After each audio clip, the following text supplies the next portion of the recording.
আসসালামু আলাইকুম দর্শকগণ, দৈনন্দিন রান্নাবান্নায় আবারও সবাইকে স্বাগতম। আশা রাখছি যে যেখান হতেই ভিডিওটি দেখছেন ভালো আছেন, সুস্থ আছেন। দর্শকগণ, কোরবানি ঈদ চলে গেছে, কিন্তু তারপরেও যেন বড় মাছ, মুরগি, খাসি মাংস এসব খেতে খেতে একদম অরুচি চলে এসেছে মুখে, তাই না?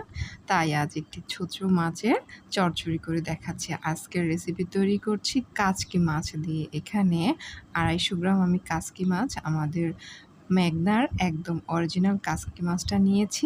একদম ফ্রেশ দেখছেন, পানি দিয়ে ভালোভাবে ধুয়ে পানিটা ছাঁকিয়ে নিয়েছি। আর আমার গাছের কিছু বেগুন ছিল, চাঁদপুর থেকে নিয়ে এসেছিলাম মাছগুলো, আর এসে দেখি বেগুন গাছে বেগুনগুলো ধরেছে এরকম। মাঝারি সাইজের 4টি বেগুন নিয়েছি। এগুলো ঈদের আগে ছোট ছোট দেখে গিয়েছিলাম। এগুলো ভিডিওটা কিন্তু ঈদের আগের, আর ঈদের পরে এসে দেখি যে এরকম 4টা বেগুন ধরে রয়েছে। আর সেটা আর আমি ভিডিও করতে পারিনি, অফ ক্যামেরা এগুলো তুলে নিয়েছিলাম।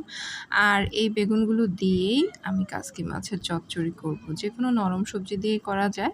আর পাশাপাশি আরেকটু বর্ধিত করার জন্য, স্বাদ বর্ধিত করার জন্য এখানে একটা বড় সাইজের আলুকে একদম চিকন চিকন করে কেটে নিয়েছি। আর একটু বেশি করে দেশি পেঁয়াজ কুচি নিয়েছি। এখানে নিয়েছি প্রায় 2 মুঠো দেশি পেঁয়াজ কুচি। এখন একটি তলাভারী কড়াই নিয়ে এতে আলুগুলো দিয়ে দিচ্ছি। আলু দেওয়ার পরে যে পেঁয়াজের কুচিগুলো আছে, পেঁয়াজটা কিন্তু দেশি পেঁয়াজ, তাই বেশি দিলেও ভালো লাগবে।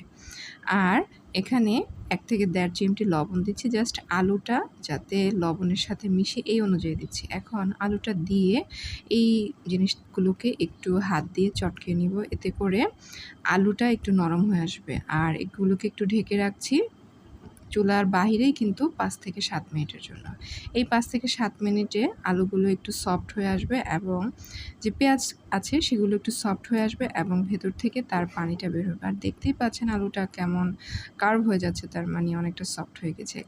একসাথে দিয়ে দিলে কিন্তু মাছটা হতে অল্প সময় লাগবে, সেক্ষেত্রে আলুগুলো শক্ত শক্ত থাকবে, খেতে ভালো লাগবে না। এখন এর মধ্যে আমি বেগুনগুলোকে এতক্ষণে ছোট ছোট করে কুচি করে নিয়েছি। এখানে 1.5 চা চামচ পরিমাণ রসুন বাটা আর 1 চা চামচ পরিমাণ জিরা বাটা, এগুলো শিলপাটা বেটে নিয়েছি।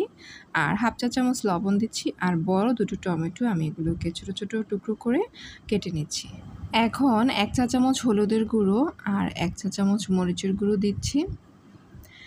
আর এতে অবশ্যই রান্নাটা সরিষার তেলে করবেন। এখানে একটু তেলটা বেশি লাগবে। আমি 2.5 টেবিল চামচ পরিমাণ সরিষার তেল, একদম খাঁটি সরিষার তেলটা দিয়ে দিয়েছি। এখন সবগুলো উপকরণ আমি একটু ভালোভাবে মিশ্রিত করে নিচ্ছি। আর যতটুকু সম্ভব হাত দিয়ে, মাছটা দেওয়ার আগে হাত দিয়ে সবজিগুলোকে একটু চটকে নিচ্ছি। এই যে পানিটা আছে, হাতের পানিটা, এখনই আমি আর হাতটা না ধুয়েই যে মাছগুলো আছে মাছগুলো দিয়ে দিচ্ছি। মাছগুলো দেওয়ার পর এখন সবগুলো উপকরণ ভালোভাবে মাখিয়ে নেব। আগে কিন্তু মাছটা দিলে যখন আমি বেশি নাড়াচাড়া করব, মাছটা কিন্তু সফট কাঁচা থাকতে ভেঙে যায়, রান্না করলে কিন্তু আরও ভেঙে যাবে। তাই সব কিছু উপকরণ আগে একদম মিশ্রিত করে দিয়ে তারপর এই কাচকি মাছটা দিতে হয়। মাছটাকে আলতোভাবে মাখিয়ে নিচ্ছি। এই মাছটা আমাদের মেঘনা যে কাচকি মাছটা পাওয়া যায়, এটা এত স্বাদ হয়, আপনি খালি রান্না করেন বা নরম সবজি দিয়ে রান্না করেন, বরবটি, সিম, এই ধরনের নরম যে সবজিগুলো আছে, দুন্দল, যা দিয়ে রান্না করুন না কেন, খাবারটা যেন একটা অমৃত হয়ে যায়।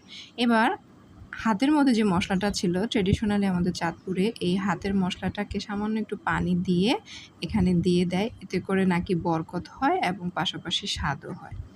এবার আমি আরও পানি দিচ্ছি 1 কাপ পরিমাণ। খুব বেশি পানি লাগবে না, কারণ বেগুন থেকেও কিন্তু পানি বের হবে। সর্বসাকুল্যে 1 থেকে 1.5 কাপের মতো এখানে পানি লেগেছে। এখন পানিটাকে একটু সেট করে দিচ্ছি। সেট করে দিয়ে চুলাটা বসিয়ে দিচ্ছি। চুলায় বসানোর আগে কিন্তু ওয়েট করতে হবে না, চুলায় জাস্ট এখন হিটটা দিয়ে দিলাম। আর এখানে একটু বেশি করে টমেটোর কুচি দিয়ে দিলাম। ছোটো মাছে কিন্তু টমেটো কুচিটা বেশি দিলেই ভালো লাগে। আলতোভাবে একটু নেড়েচেড়ে নিচ্ছি। এখন ঢাকনা দিয়ে মিডিয়াম হিটে এটাকে রান্না করব 5 থেকে 6 মিনিটের জন্য। তবে অবশ্যই 2-3 মিনিট পর একটু নেড়েচেড়ে দিতে হবে। ফিরে আসছি 5 মিনিট পর। 5 মিনিট পর মোটামুটি বেগুনটা থেকে পানি ছাড়তে শুরু করেছে।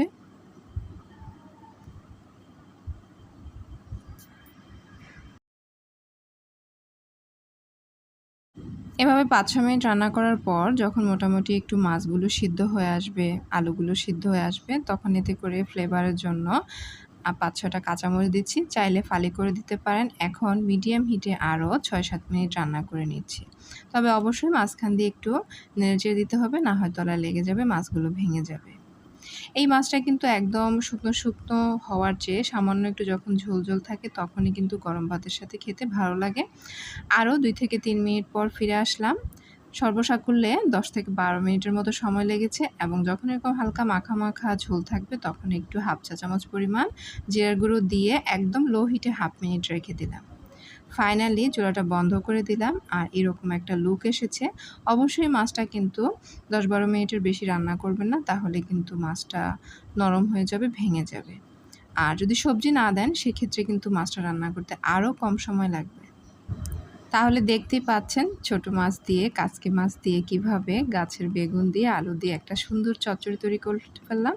এটা অবশ্যই গরম ভাতের সাথে ভালো লাগবে, তাই না? মাছ মাংসও কিন্তু হার মেনে যাবে এই রেসিপির কাছে। তো দর্শকগণ, আমার ভিডিওটি ভালো লেগে থাকলে চ্যানেলটি সাবস্ক্রাইব করবেন, ভিডিওটিতে লাইক, কমেন্ট, শেয়ার করবেন। সেই পর্যন্ত ভালো থাকুন, সুস্থ থাকুন। ধন্যবাদ।